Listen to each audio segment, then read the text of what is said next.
My wife and I live in a normal suburb. We have normal jobs, normal lives, next to normal neighbors. We live the, I guess you'd say, standard American lifestyle that most of us are taught by our parents to achieve.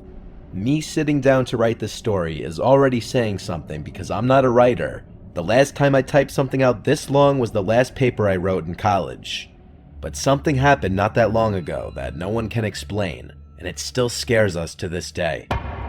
My wife Gianna and I had a normal day, and after work, we decided to go out to eat for a change, and we got back around 9. We don't stay up very late on work nights, so by 9:30 we were brushing our teeth getting ready for bed. By 10 o'clock we were in bed, and we usually shut the lights off at 11. We either read our books or watch our show. Tonight we were watching our show. Then the phone rang. Gianna told me not to answer it. Anyone calling at this hour can't be good news. I agreed with her, but for that reason, I said I should pick it up in case it's an emergency. So I reached over for the phone next to the bed to pick it up, but it stopped ringing before I could actually lift the receiver. That old landline was trash. The second a call stopped, the caller ID would disappear, and there wasn't a way to check the call history. Oh well, wrong number. But a few minutes later, the phone rang again, so I grabbed the phone and looked at the screen. It said unknown number. Gianna and I both thought that was unusual, especially past 10 o'clock. I feel that there's a generally accepted cutoff time for phone calls, and that's after 9 p.m. I didn't pick up the phone, but right after it stopped ringing, the phone rang again. Suddenly, it felt like it was an emergency, like God forbid something happened to a relative, so I picked up in a hurry. On the other end, it was the voice of my neighbor, Al. He asked me if I knew that man standing out in front of my house. I said, "What are you talking about?" He told me to go outside and hung up. I found it insanely bizarre the way he'd just hang up abruptly like that. Gianna's face when I told her what Al just said was a look of fear. She said, "Don't go out there." I said, "I'm just gonna look out the window." I went downstairs and moved the curtain a bit to look out to the front lawn. There was definitely no one standing outside. I opened the front door and then the storm door and stepped out to the front stoop. I looked around and looked into the bushes right in front of the house. Nobody. So I got a little annoyed at the idea that Al would prank call us this late on a work night. It also just felt a little out of character for him to do that.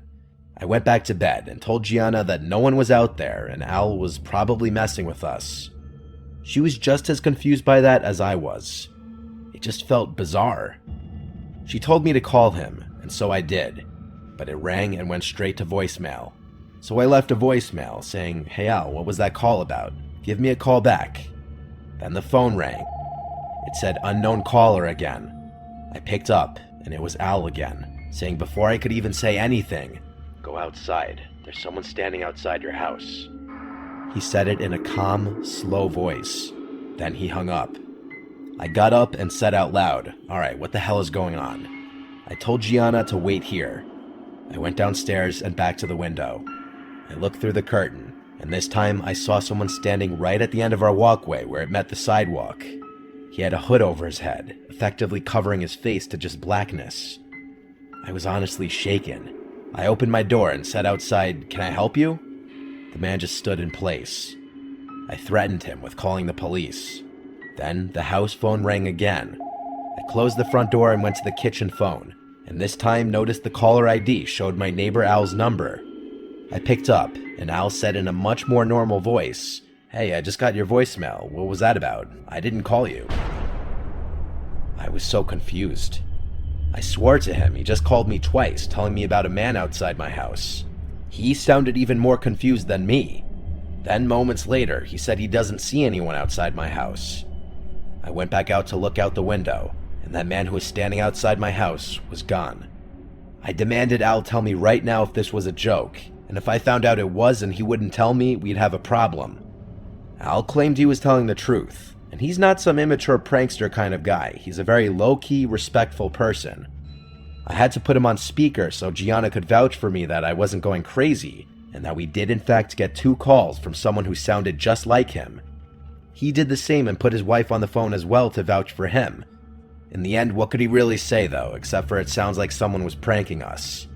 Eventually, we got off the phone, but I was no less horrified than I was before. I had to go back downstairs one more time to hang up the downstairs phone, and so I looked outside one more time. The man was still no longer there.